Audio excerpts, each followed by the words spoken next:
What's going on? It's your girl, Kayla. It's your boy, Marcus, and we are Kaylamar. And we are back with another live. And if you're new to the channel, welcome, welcome, welcome. And if you're not new, you know who you are. Kaylamar stars. Welcome, guys. What's going on? So let's see who's in the building. Let's see who's here. Hey, Etta, how are you? What's going on, Miss Lady? Good evening. Hey, True TTV. True, what's good, bro? We'll see you tomorrow in Dallas. Shout out. Yep. Hey, Rico Smiles, how are you? Hope you're doing well. Oh, that's us. Hold on. Let's see. Hey, besties, how are you guys? What's going on, fam? Hey, Cuzzo, how are you doing? Got the solar flares in the house. Solar flares in the building. That's our mods. If y'all didn't know, we got to give them a little nickname, or, you know, it wouldn't be Kaylamar if we didn't. What's up? Keeping up with Queen Eva. How are you? What's up? Who else we got? Did you say anything to House of X? Did I skip House of X? No, House of X. I'm so sorry. Hey, House of X. She tried it. I tried it. I'm sorry. Don't call me Miss Mary. I'm sorry. Hey, Uniquely Lavish. How are you, Queen? What's going on, Miss Lady? My Pisces sister. How are you? Hey, Life with the Hills. How are you guys doing? Hey. Hey, Heather. How are you? I hope I'm back in the good graces. I remember you were side-eyeing me on one of our videos. I hope I'm back in the good graces. We'll see. Hey, Afro Max. How are you, fam? What's going on? Sorry, trying to get me some water and trying to hydrate. Hey, Leo. What's good, Leo? It's your boy. What? Okay.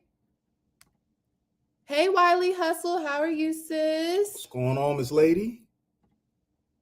And we got Tripping with Dre and Michelle. How are you, cousins? I love when they say that. Hey, cousins.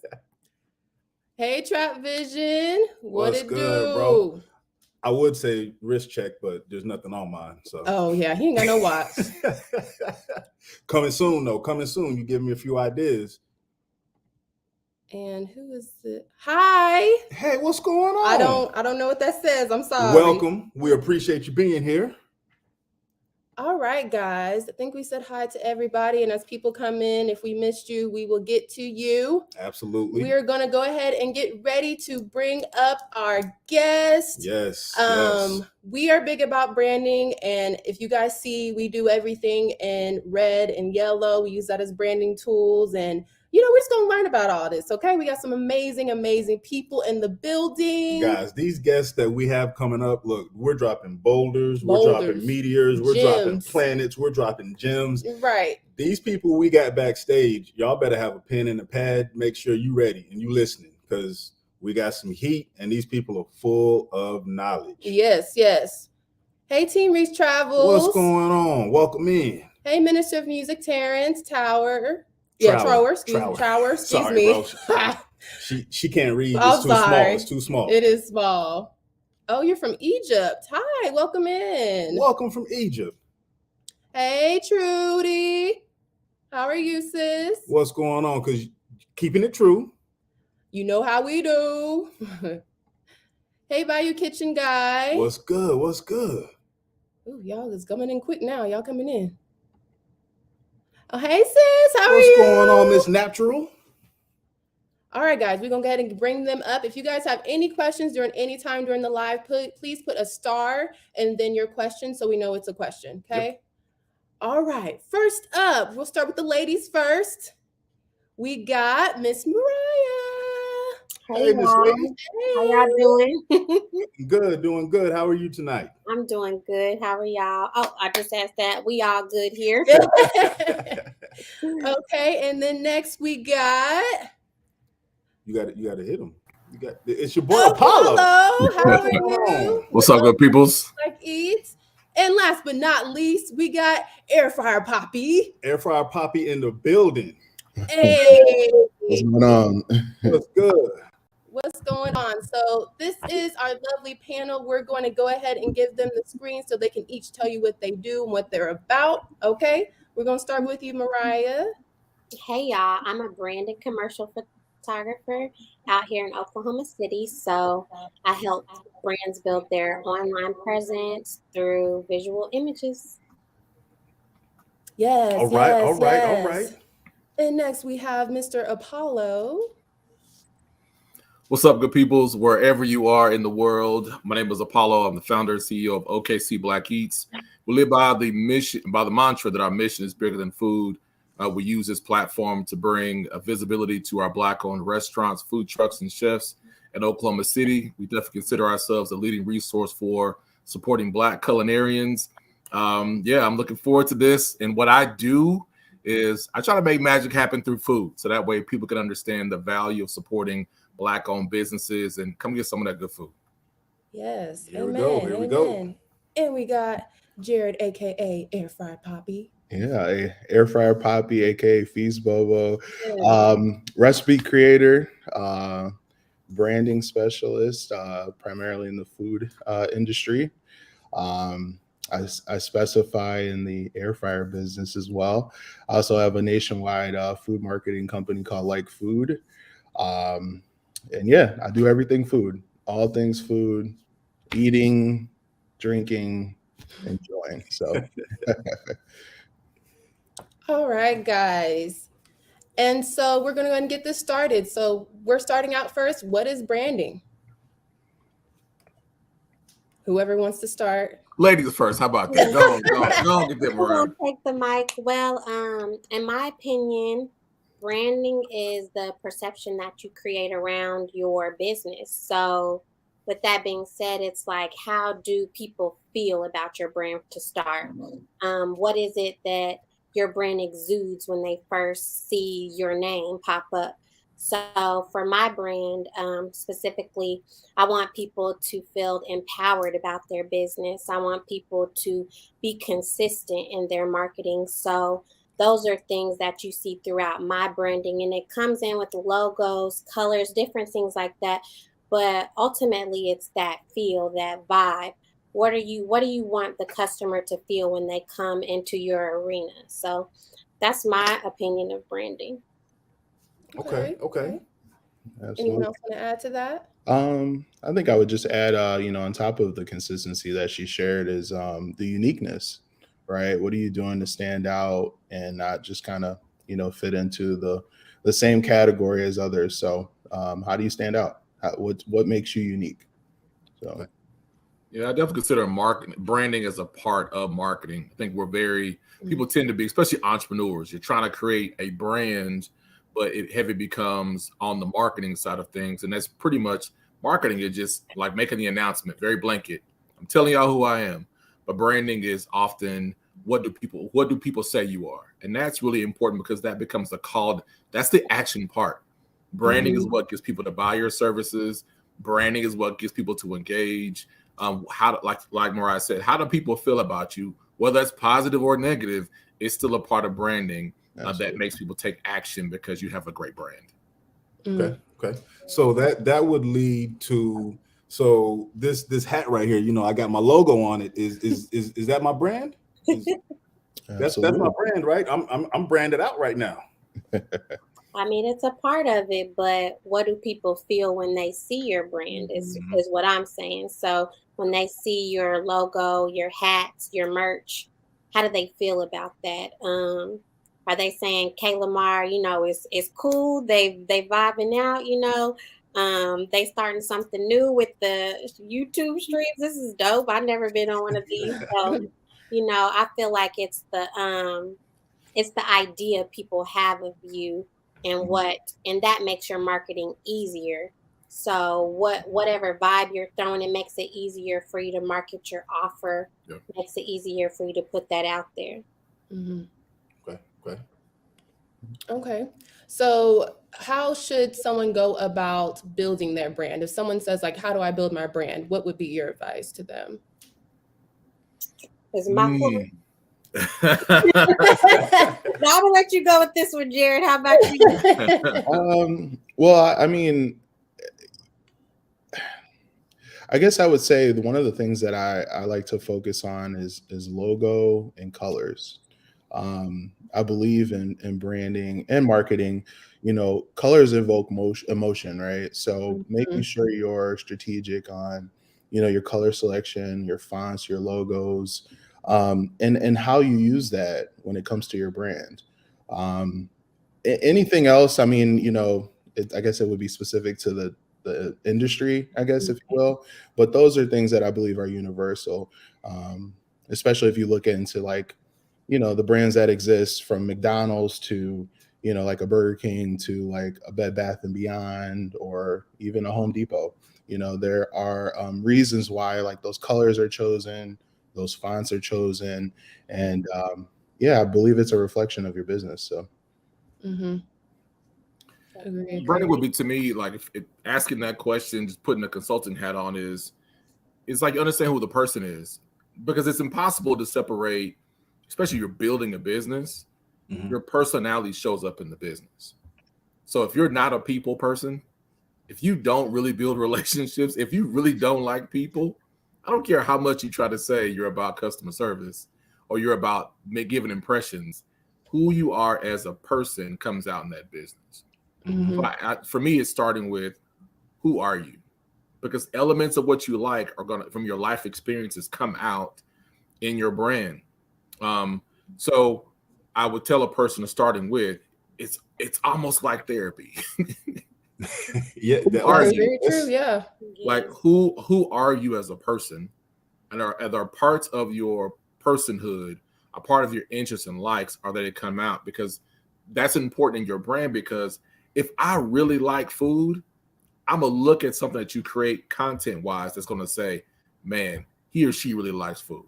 If I really love photography, not like a hobby, if I really love photography, that client that comes to see Maryh is gonna feel like, man, I didn't think about that. Like I can tell she loves photography, and that's a part of your branding story. So you really have to get connected to who you are as an individual to decide how you're going to present the package of your business. Absolutely. Yeah. That's the words. Snap, snap, snap. Okay.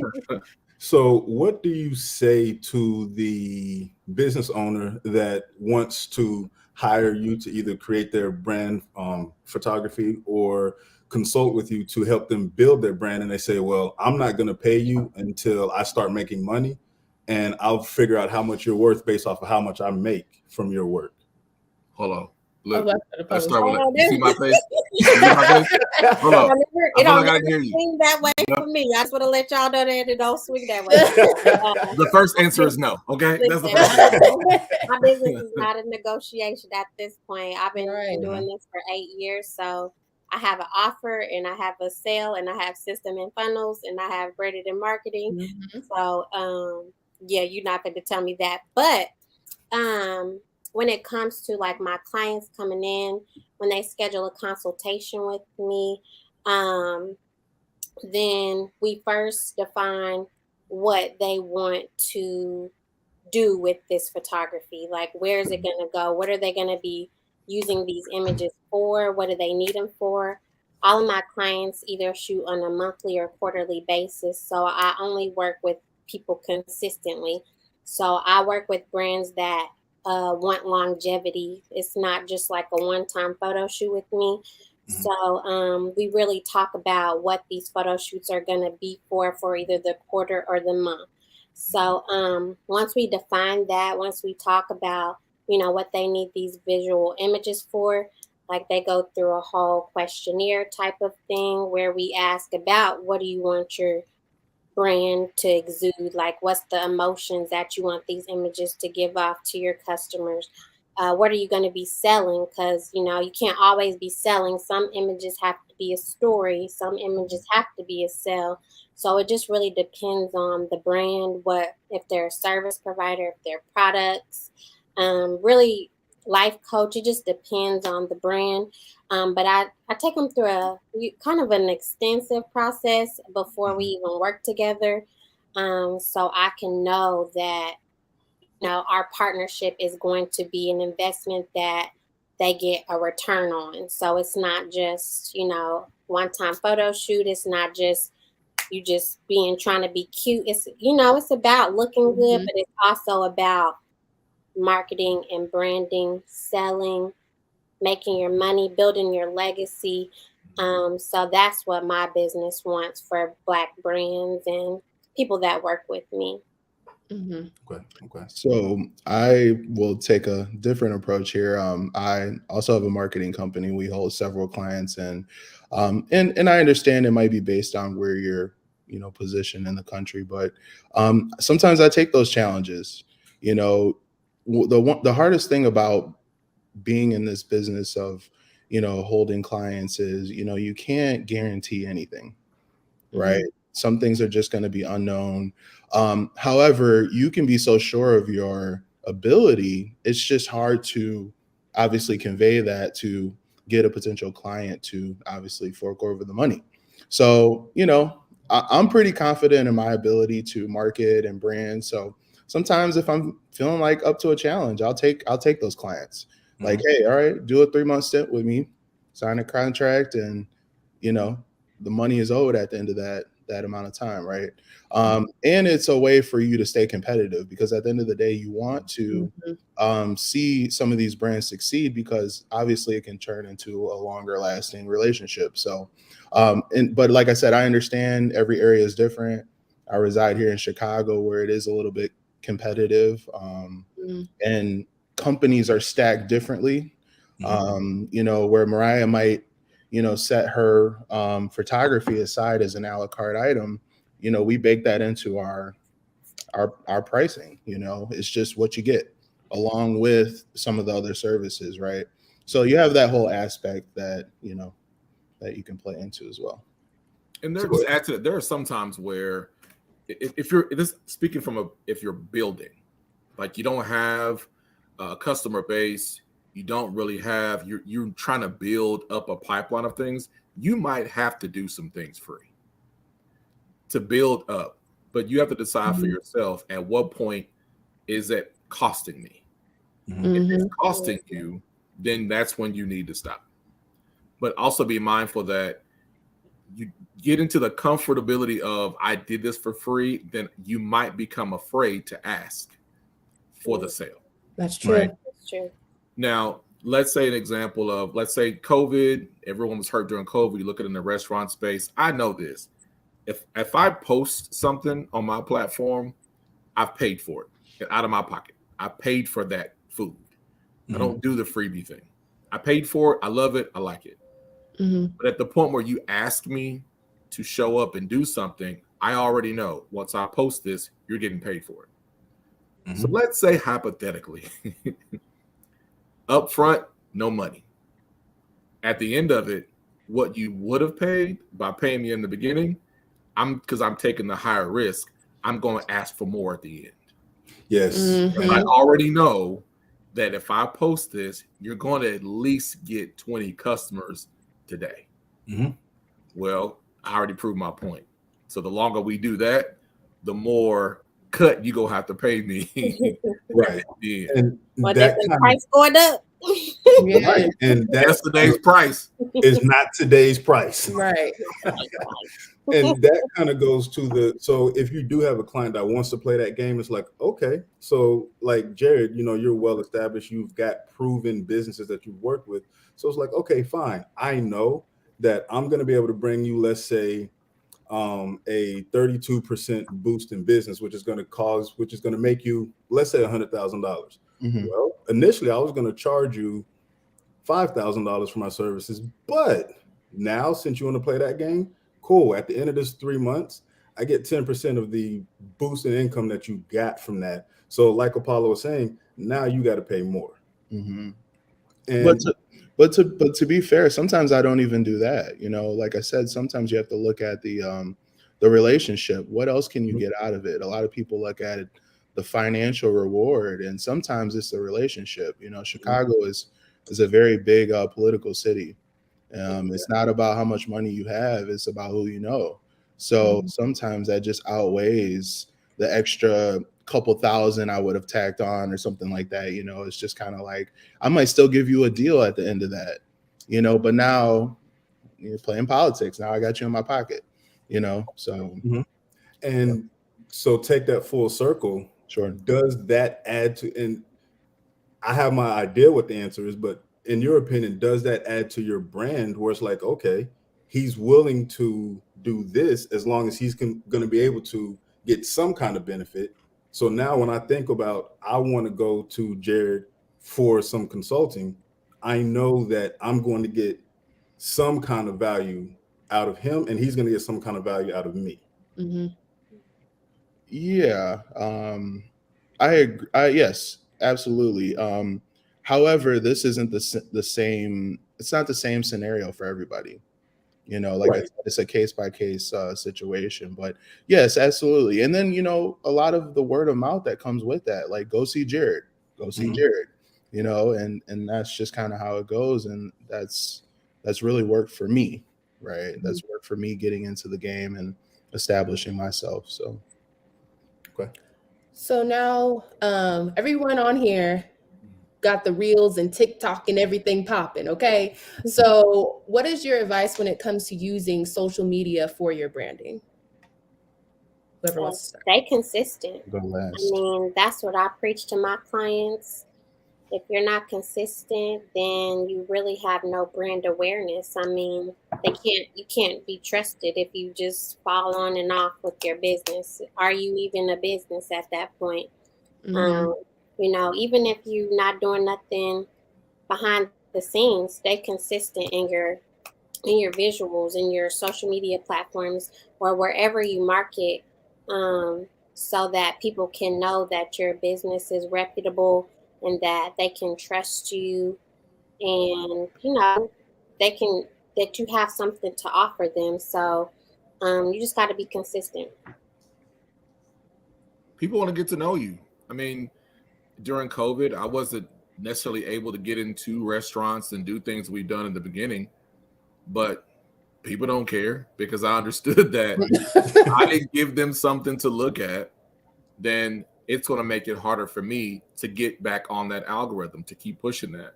Mhm. So found something different. It's like, hey, you know what? Well, if I can't get to the restaurant, I love to cook. Well, I'm a cook at home.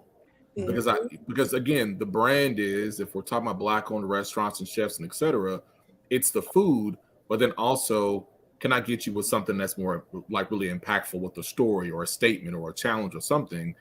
But people are coming to the food, so it matches there. So you have to be consistent and understand that you have an opportunity every minute of the day to create content.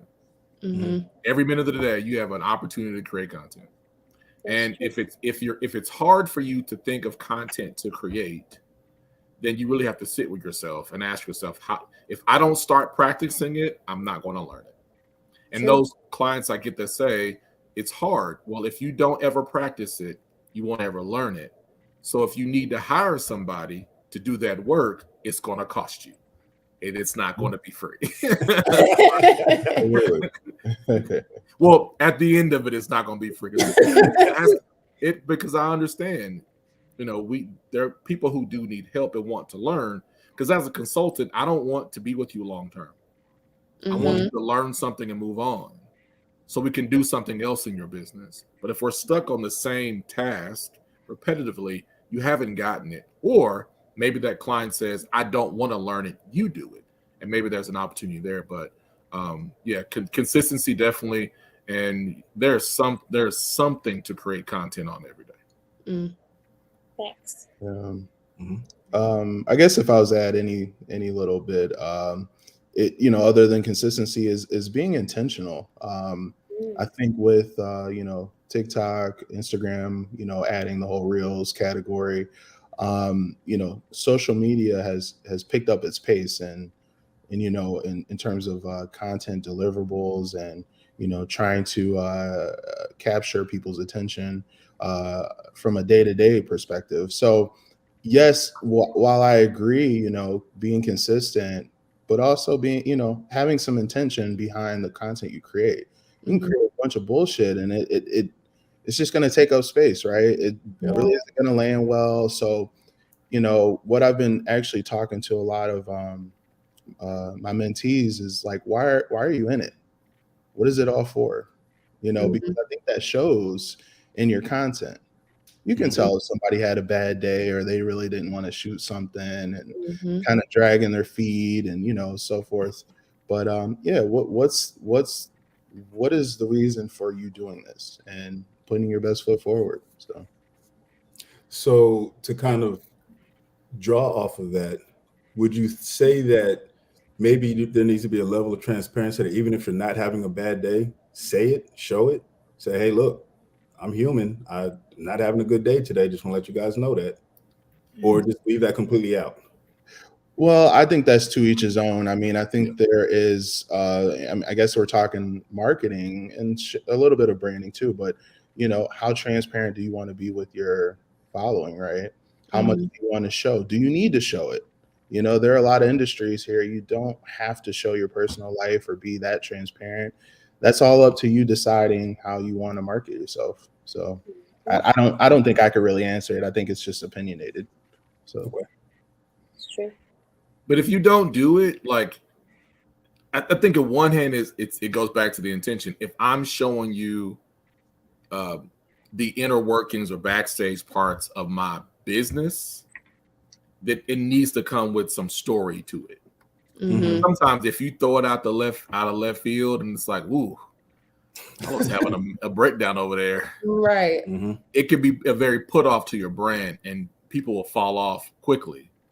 But if how I could position how hard it is, if maybe I was having a hard day, if I can show how hard it was to do something, or maybe something happened with a client, or I didn't win a bid, I can show that in a way that shows this is some reality of building your business, but this is what I did to overcome that feeling. Right. I think that connects with people when they see that, oh, you know, we're humans, we're real people, because that might resonate with somebody else. And be mindful of how you do it. But if that's part of your brand or you're marketing your brand, you're going to have to do that consistently in a way where it draws an audience. But if it's not working, you might just want to press stop on the video and go, you know, do some kumbaya real quick and come back. Yeah, prayer. Right. Right. In that prayer closet. Right. There is a question in the chat. Question from Maryh. Photography is a very popular and competitive market. What do you do to differentiate or stand out amongst your competitors? Well, I mean, in my city, I'm the only one, well, that I know of that has niched myself down to branding and commercial photography. Most of the photographers here do it all. I specifically only work with brands and commercial work. So that's one way I make myself like take myself out of the competition and I put myself in my own box. And also with that, I created an offer that makes it easy for my clients to grab a hold to and you know sell. So I made it easy for me to sell myself in my own box. So I mean, it took a lot of work to do that. It took a lot of years. I've been a photographer for 8 years now, but I mean, you just have to define yourself as who you are. It's really better as a photographer for you to niche down. You shouldn't have to like be doing engagements, weddings, all these several different things because you're going to be editing in different styles. Once you define myself as a wedding photographer, then now you can be consistent in all your wedding work. Once you define yourself as a maternity photographer, now you can define yourself with your editing because it's a lot that goes in the background of photography, and it makes it easier to edit a full gallery in all of them in one way rather than you have different types of things going on. And so I just wanted to make my work consistent in its visuals and consistent in its systems. So I niched down and I made it easier for myself, and I made an offer that people can't get enough of, okay? So I want to do a word correction for you, Maryh. You didn't niche down, Is you it? niched up. Okay, I like that. Yes. And I say that because I mean she's definitely right. She's Yes. right. She I would absolutely say that she is the only photographer that I know that's focused on brand. Yeah, I was gonna say it from what I know too. And so the question I have for you, because I wanted to ask you this question, this for somebody even who's listening, but what made you decide to do that? Because now you're in a lane by yourself for a period of time. You'll be running the lane. You're in the HOV lane on the freeway. 40 miles an hour. Everybody's in traffic. 40 miles an hour, passing up everybody. Yeah, I'm really going 80 and a 60 beep a ticket right now. But no, I'm just playing. Yeah. Really, but what happened to get to the place of saying, like, you know what? Here's a lane I could be in, and I could dominate and lead in that lane. What happened to that in that process? Honestly, it's my love for like the Black community, Black people.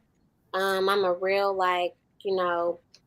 Black powerist at heart, and I saw a need here in my city that all these amazing businesses are just out here, right? But they don't have any like consistent visuals or consistent marketing or consistent content that will create that brand awareness. So, I put it upon myself to like want to see my people grow. And what better way than to do it with my craft that I love. I love taking pictures. I've been taking pictures for 8 years. I've always loved photographs. Before I was doing this specifically, I was doing everything, engagements, maternities, weddings, and I love that. But as a woman, I didn't want to keep on overworking myself, honestly.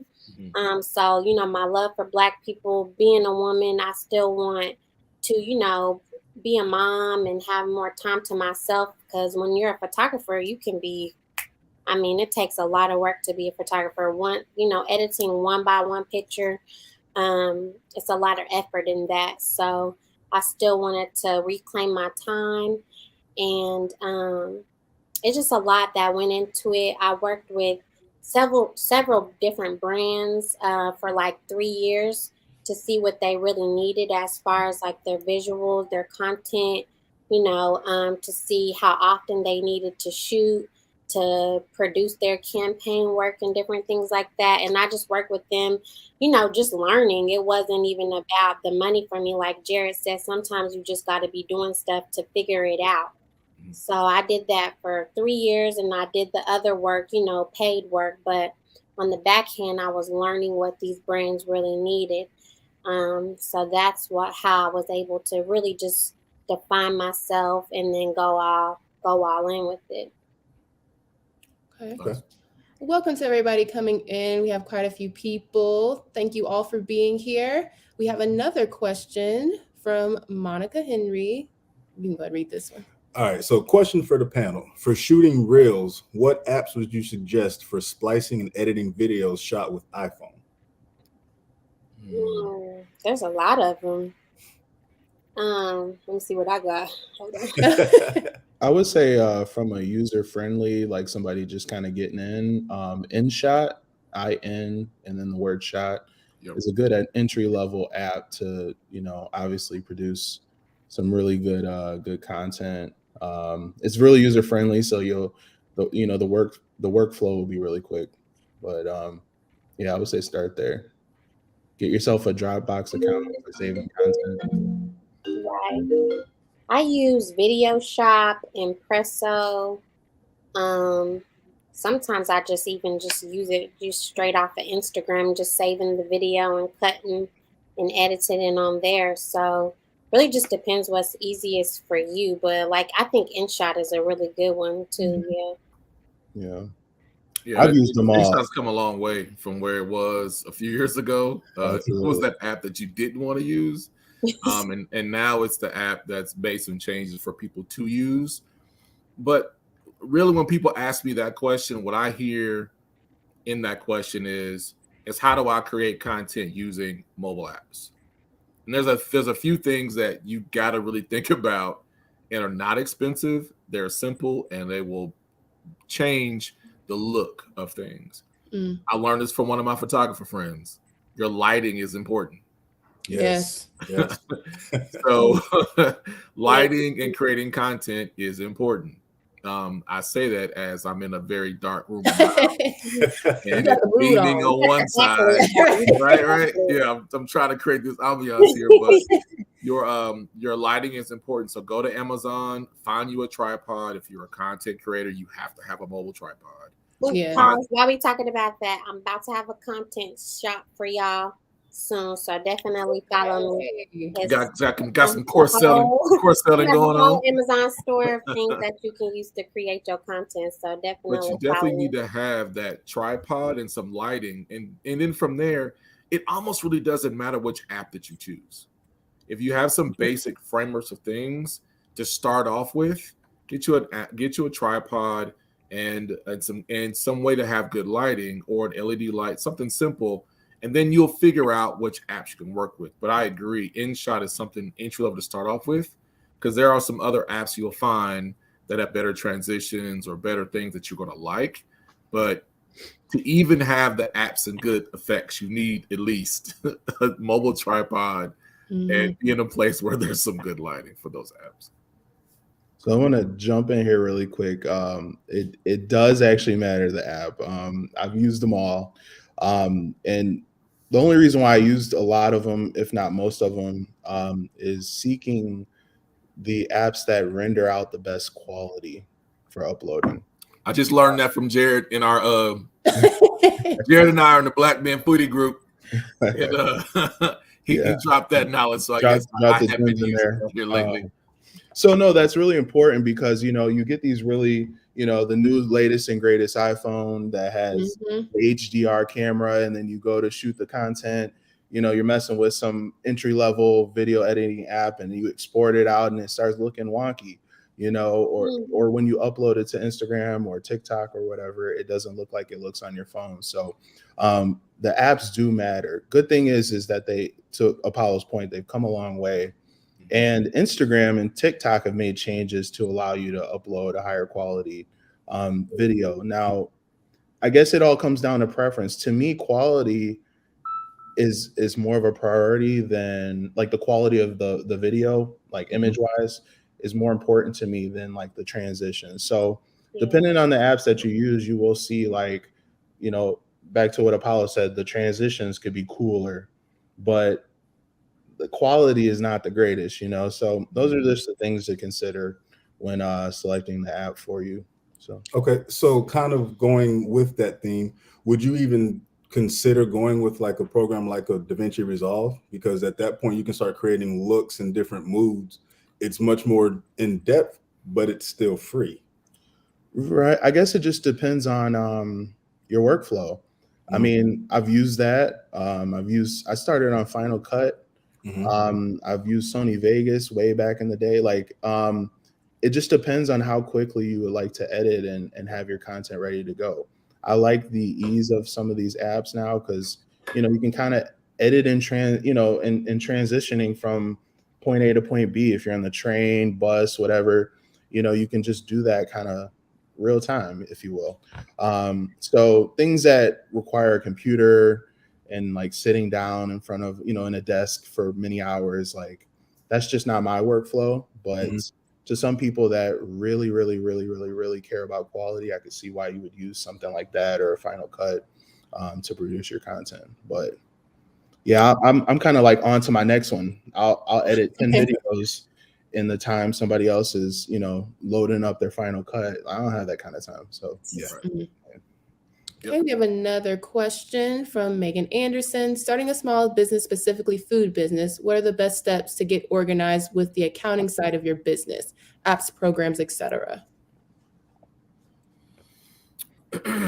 So food business as in, okay, if we're talking about as a content creator, she has sorry. Go ahead. She has a cookie business, but she's on content as well. So go ahead. Sorry. Wait, so if it's content, I mean, this is even for your tax purposes. You need to find some software that you're comfortable with that connects with your business banking accounts, whether it's FreshPoint or not FreshPoint, FreshBooks or what's the other one? The popular one, QuickBooks. QuickBooks. Anything with books is going to be some type of accounting software to use. You need that. Right. If you're talking about on a restaurant, like a brick and mortar business, or if your revenues, you're projecting higher revenues, then you need to talk to a CPA. You need to get a CPA and an accountant to look at your books, because you're going to need that. And everyone should be looking at a CPA and accountant as you're creating revenue for your business. But starting off, you need those applications, and you should be having, especially now in tax season right now, you should be talking to an educated CPA and accountant that can help you save money, not get you big returns. Because the more money you keep in your pocket, I don't want a tax return. I want to keep money in my pocket. Yeah. That's just my approach. Or break even. Break even. Yes. When I get that good goose egg, No, and just actually to kind of speak on that a little bit, coming from the content creation side, I'll never forget, going with the good old trusty family CPA doing your taxes all year. I just remember paying, anywhere from $11,000 to $12,000 when it comes to tax time. I actually found a CPA who was also a foodie, and he was just like, "Yo, Jared, I can save you a bunch of money." I'm like, "Okay, let me check him out." You know what I'm saying? So he did my taxes, and he's like, "All right, that's it." Like, well, what do you mean? Like, that's it? Like, you're good. You're zeroed out. I'm like, what? Calling my dad, I'm, on the phone. Like, I don't know what's gonna happen to me. I trusted this dude. It was my first experience, being with a CPA that actually had the updated knowledge, right? You'll get these old people, or people you've trusted to do your taxes, your whole family's life, and they're just not current with some of the different little tricks of the trade. So yeah, that's very important. Yeah, it's very important. So no offense to some of the old people. That one took me. No offense to any of our quick tax preparers. I'm not going to name them, but we can assume what they are. Right. They all have a place. When you're running a business, whether you pay the $25 or the $100 for the DBA or LLC, whatever the case may be, if you want to run a business, you need to talk to a CPA. You need to. Because they'll give you advice on how you should operate your business so you can be profitable. Maryh mentioned in terms of systems, you're not going to be able to have good systems if you don't know where your money is going. Nope. You're not going to understand how to even create a price book if you don't know where your money is going. You won't be able to bid effectively for contracts, business to business, if you don't know where your money is going. And when they ask you for like grants, and you're trying to be a vendor for state, county, or et cetera, they're going to ask you for numbers.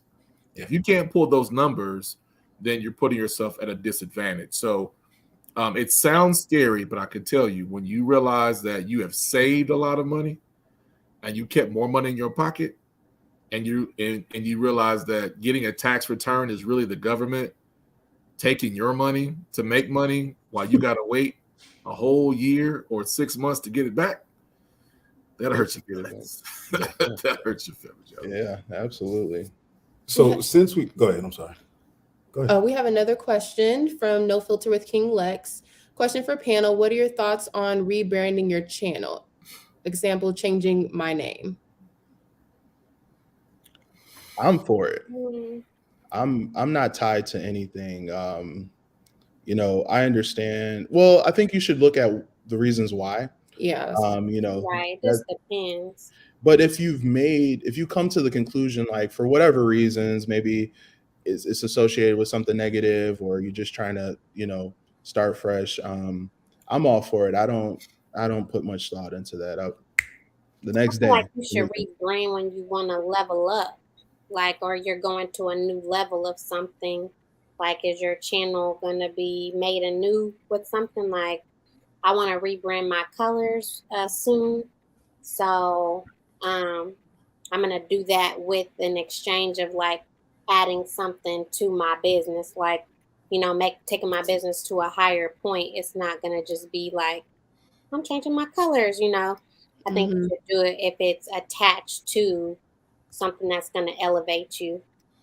Just you can't rebrand too much though, because then it's like, what are they sticking with? Who are they? We don't know who you are at a certain point if you rebrand too much.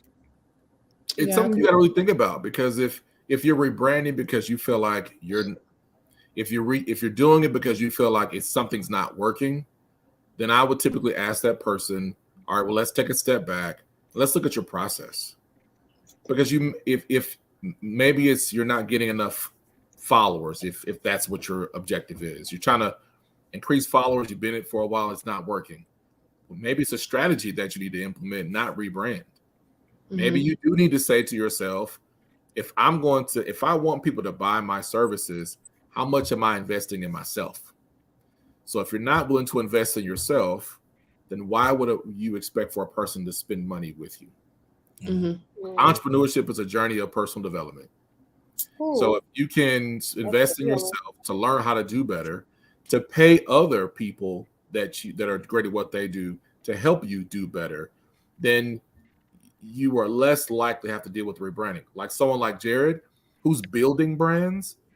Well, Jared's known for building brands. So if Jared changes a brand, it's kind of like, hey, he changed the brand. That's what he does. If you're not into building brands and you're just doing it because you're making a mistake, then look at, who do I need to talk to about making my brand better? Because you may not have to change your brand. Because there are some folks out there that will buy your brand once you change it, or they'll buy your brand and make it pop, and then you be mad. Yeah. No, and I do speak from a place of privilege in the sense that, I'm not attached, and I know, pouring gasoline on a new name with new colors will go, because I'll work much harder to get that brand off the ground, or that new idea. And maybe the question that King Lex asked was a little broad, but if there was a little bit more context in terms of why, he would be doing that, we'd probably be able to give a little bit more information there. You like, go ahead, because if you don't, like, burn it up, let's go. No, and that's my personality too. So definitely take that with a grain of salt. Don't shut your whole business down. And none of that. You ready to take it to the top. But if it was a situation where I had to tell a person, okay, you need to start over, then I think to me that's a scenario where, all right, well, if you need to start over, how do you present your starting over or your rebranding? Because I followed some channels where I had no idea that they changed, so it was completely off my radar. So if there's a way you can rebrand without losing your audience. Because once you lose them, they're going to jump to somebody else. So you should talk to someone like Maryh, photographer, and say like, hey, I'm thinking about doing this before you take the leap. You should talk to someone who builds brands like a Jared and say, I'm thinking about this. What do I do before you start the process? Because sometimes we make these decisions based on fear, and fear will get you in trouble. Yes. If it's a fear-based decision, you're already at the bottom of that slippery slope. But I'll speak a little candid. Like I sit and audit some companies all the time, and we'll ask ourselves, like, is this the right decision? Are we going in the right direction? Is the branding on point, et cetera, et cetera? I think you have to always be real with yourself in terms of like what you actually have as an asset. If you're talking about, just be honest. You ready with the lighter and the gas? We ready? I was ready to burn this thing up last week. But I think when you look at bigger companies like a McDonald's or something like that, where their transition has to be much slower, right? They're making subtle changes even to like the hue of the red or the hue of the yellow. It won't be such a quick change, right? So I think sometimes really, really, really small companies or brands think like bigger companies, and it actually ends up hindering our growth or the time we could have been putting into this new idea, because you're just so slow to act. And I think that's why, typically the businesses that I deal with, nothing will change, because if your product is good and the person behind the business has good intentions, that could be enough to carry you to the next, the next iteration of whatever you're making. So sometimes I do kind of push people to make those changes, because we'll be talking for like 4 or 5 months and I'm like, well, what are you doing? Like, come on, just do it, because we could have been 4 months into the lighter. Yeah, we could have been 4 months into the thing, right? The new thing. So especially if you ultimately end up changing anyway. So that's just my little piece of that. So okay, we have another question from Erica Brown. Do you have any tips for coming up with new concepts for content when your brain is blocked? And I want to add to this also, is it smart to follow trends on social media? I think, like Jared said earlier, you have to be intentional with your content. Like, you can't just be like trying to go viral and stuff. Like, are you ready to be viral? Like, are your products ready to be like sold like that fast? Or is your content ready to go there? So I think everything is just like intentional when it comes to your content. Like a person like Jared, me, or Apollo, we can make these grand schemes and concepts because this is what we do. But whenever you're starting, you have to make sure like the content matches the system, it matches the offer, it matches the funnels, it adds up to your services, and it adds up to everything. So I wouldn't say, I would just say make sure that your concepts are what you can control, what you can make sure that you can maintain when it comes to your business. So when you put out a reel saying, like you person earlier said, they make some cookies. If you're putting out cookie reels, make sure you can handle those cookie orders when you start getting a viral post. You know what I'm saying? Make sure that these things match up to the work ethic in the background. So concepts and everything, they come as you sit and think about your business, what it has to offer. What are you offering to the people? Make that some content, That's all. I mean, it's just about what do you have to offer? That's what your content should match up with. It's homework. You got to study. I mean, I wish I had the liberty of not understanding what's going on in the marketplace. But if you're going to call yourself a boss, a president or CEO or C-suite leader, you got to study. And yes, you might want to look at some of those trends and figure out, I need to use that sound. But one thing that Jared taught me, that because we were talking about how to make things go viral and how he wanted to start something to go viral. And I was like, wait a minute, you can do that? And I didn't realize the process on how I could contribute to something going viral. But it wasn't that I wanted to go viral. It was the fact that I was around somebody and I was around people who inspired me. So when someone says, I feel like, like the new thing that's out like now, it's like it's the sound that's out. Basically, when you feel like you're not being creative, you just got to ask yourself, what activities am I doing to inspire myself? Am I reading, spending time with myself? Am I as the person excited about how I'm living my life? Because if I'm excited, I'm happy, or I'm just whatever, I'll be in the kitchen about to put this bacon across this meatloaf. Wait a minute. All right.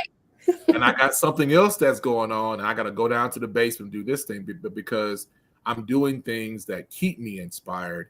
And sometimes that's also being around people who inspire you to keep you out of that creativity block. So what would you say to somebody who's like, look, I'm great at like 5 different things? Would you tell them like, okay, that's cool, take your one brand and become a branded house, or take it and become a house of brands? If that makes any sense. I would tell them to listen to this YouTube called The One Thing. Well, it's actually a book, but I listened to the audio version. I forget the name of the author, but it's a book called The One Thing.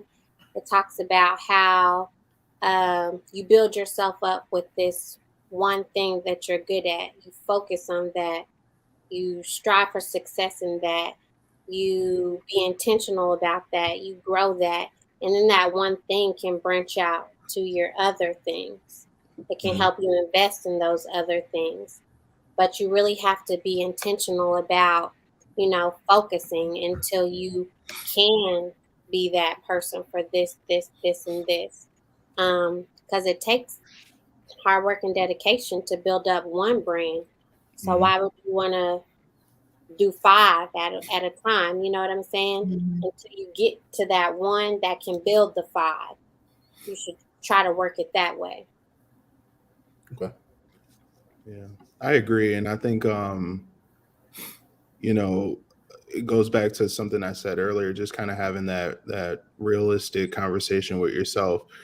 You're not going to be able to do all 5. No. There's so many avenues, even with one idea, you can explore. And I understand a lot of us, have the makeups of being visionaries, and we have these ideas and would love to see them through, but it's not going to happen. Something's going to suffer. You only have so much time in a day, on top of, whatever your other obligations may be, kids, relationship, other obligations. So, focusing on one and taking that the distance is very important. And I know, Apollo, you probably have something to say after this, but I wanted to jump back to that. What you trying to say, dog? I know you are a very educated and opinionated person, and I believe I see you in the WhatsApp after this is over. Well, and I wanted to jump back to that last question because that was a really important question,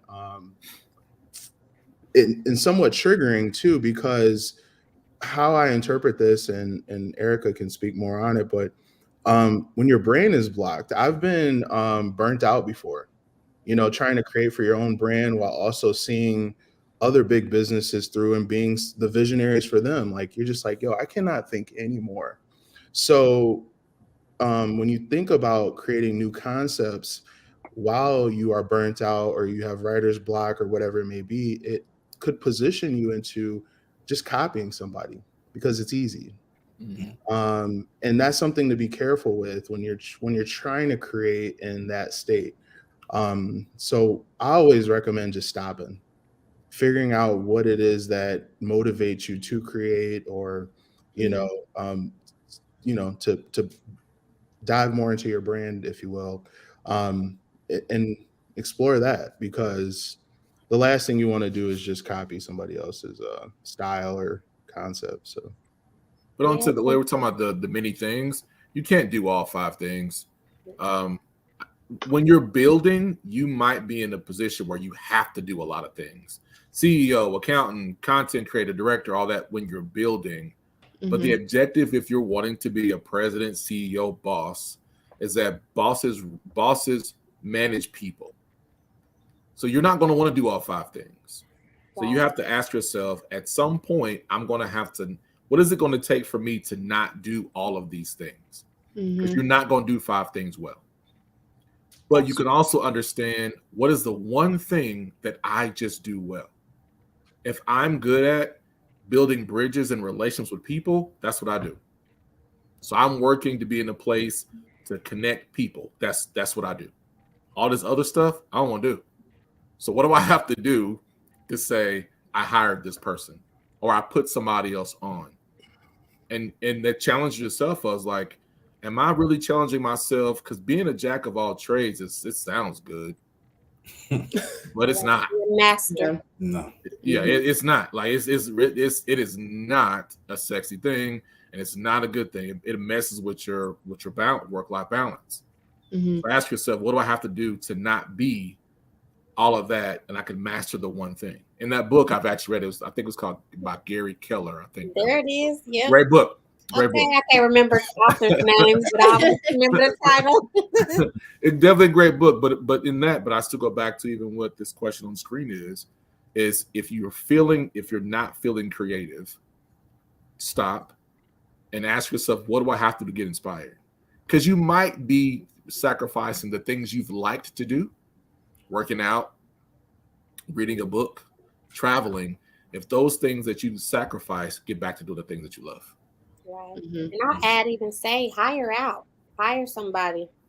If you block, somebody else ain't blocked. That's what they do. Right. You know, Right. there's content creators. Like, they will help you create your content, or there's brand strategists that will help you create strategies for content.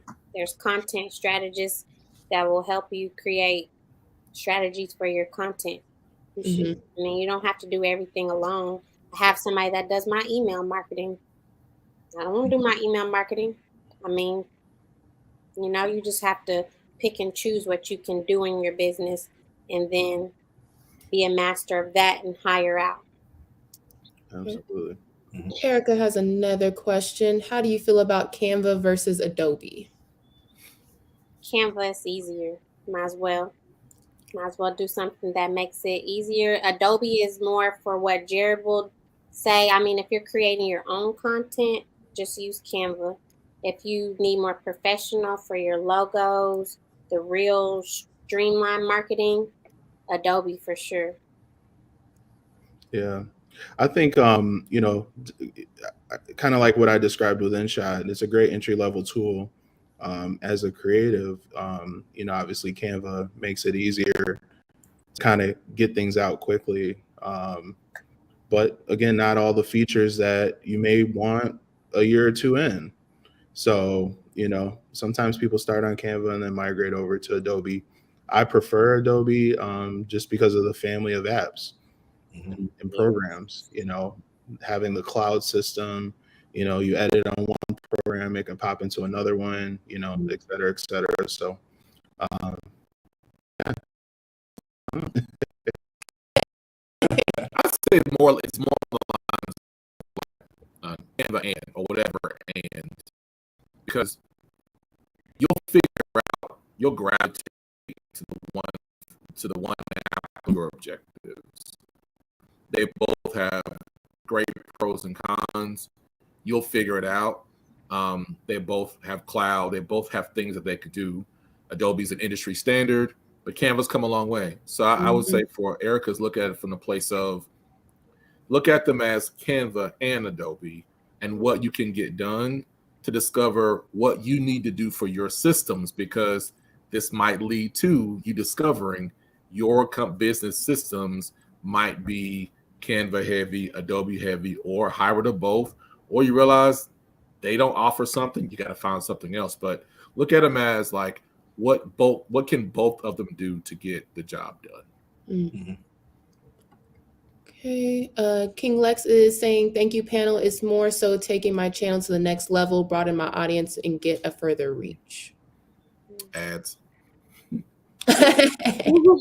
YouTube ads. Gotta pump up the volume.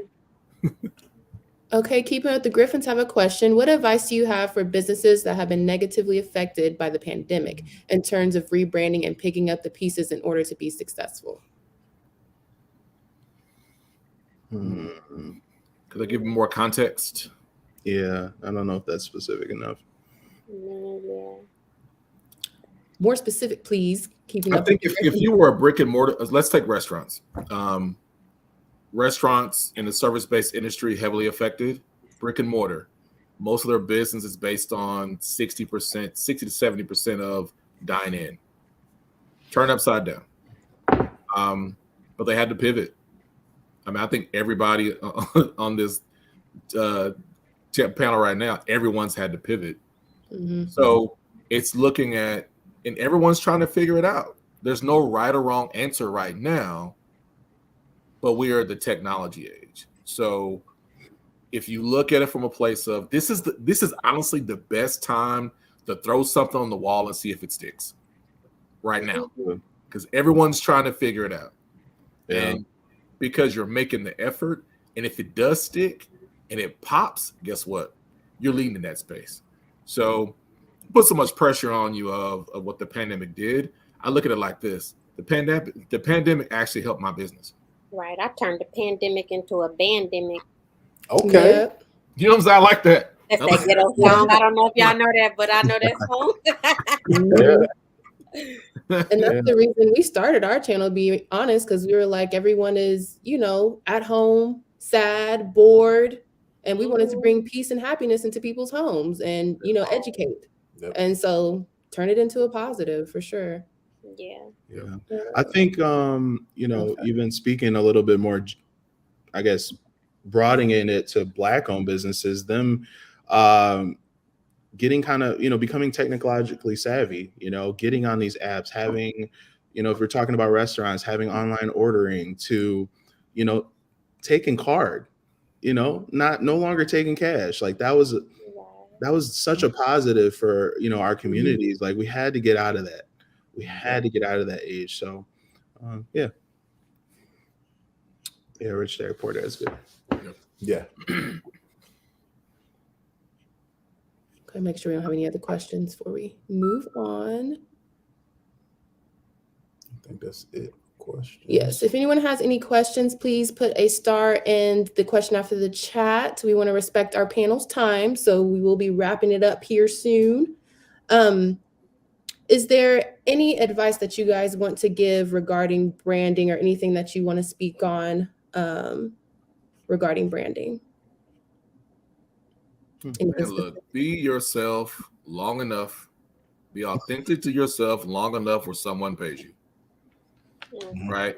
And just from personal experience, it's, I mean, no one wasn't thinking about Black-owned restaurants in Oklahoma City before 2016, as far as I can measure. And if they were, well, you weren't when I got here. But it was hard. It was really hard because I was like, why are we not pushing this Black-owned business narrative stronger than what we should? And the biggest message out of that is, if it's something that you love to do, you got to do it no matter what, because people are going to be mad at you. People are going to discourage you. But if you believe in what it is that what you're trying to do, keep doing it, because eventually you're going to become the expert, the leader, the standard.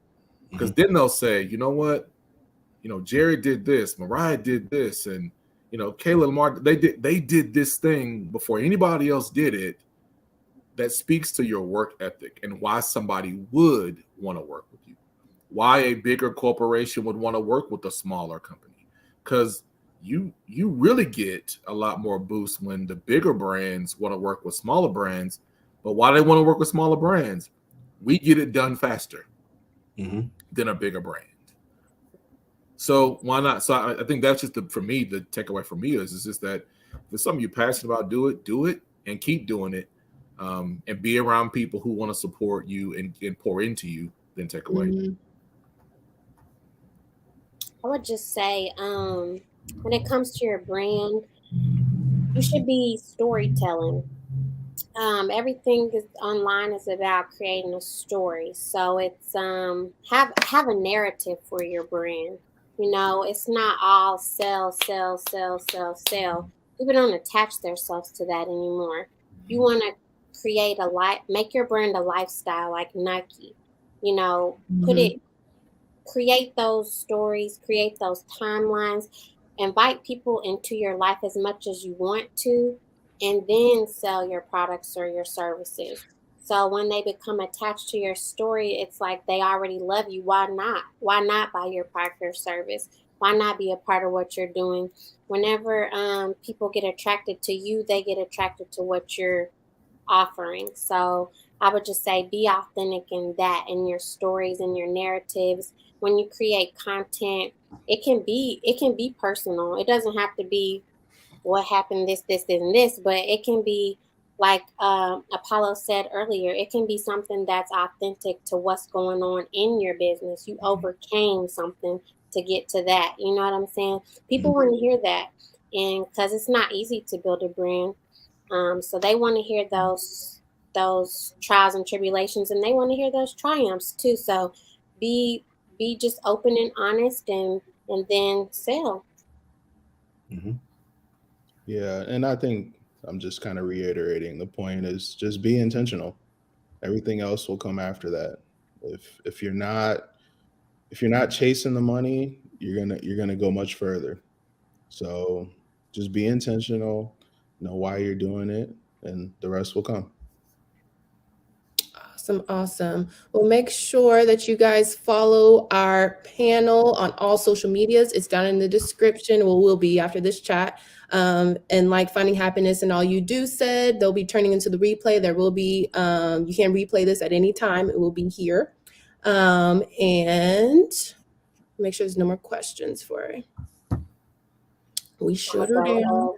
I'm gonna go get that part where I said I turned the pandemic into a bandemic and put it in my It is. Put it on a shirt. Okay. I'm gonna go get that for some content. And if y'all need a drink, Air Fryer Poppy made a strawberry Hennessy smoothie. I saw that. Hey, look. Y'all go follow everybody, because when I tell you they be having some bomb and Apollo and Air Fryer Poppy and I just started following y'all. I'm like, hold on, they lit. yes, How have I been? The boy got 2.5 million views on this Hennessy. Hey. Yeah. Yes. Clever marketing. That's all. No big deal. When I make it big, man, I'm gonna hire you, Doc. You can feel free to hire me though, Jared. Yeah, I'm gonna hire you too. We're gonna make it an all-black squad. It is. All black everything. Absolutely. We appreciate you guys being here Yes, and taking the absolutely. time to be on our platform. It means It's a lot to us. We need to do part 2 if y'all down for a part 2, because I know we got more to talk about. Absolutely. I'm down. I'm down. Oh, we have a question real quick. I'm sorry, I feel rude missing questions. How often are you challenging between being authentic rather than being a salesperson robot? Never. I'm not. I mean, you can choose where you want to be authentic at. There's stories, TikToks, I'll be right back. Facebook. I mean, there's so many places you can put content these days. Like, you just have to decide what your platform is. Like, I use Instagram. I use my email marketing. Those are my main sources of marketing. Like, some people are TikTokers and this. Like, you just got to decide your platform and then work your way into authentic in sales. So you don't have to do all platforms. You can choose. There's a lot of them out there. I think really you have to think about if you're targeting spaces where your customers are, you're not really going to have to sell them.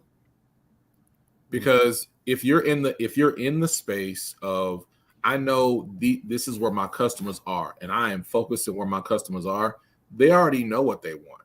They already know that you have something that they need. You're in that space. When I hear people say selling is hard, just having a background in sales, is that you're often in an area where it's a cold market.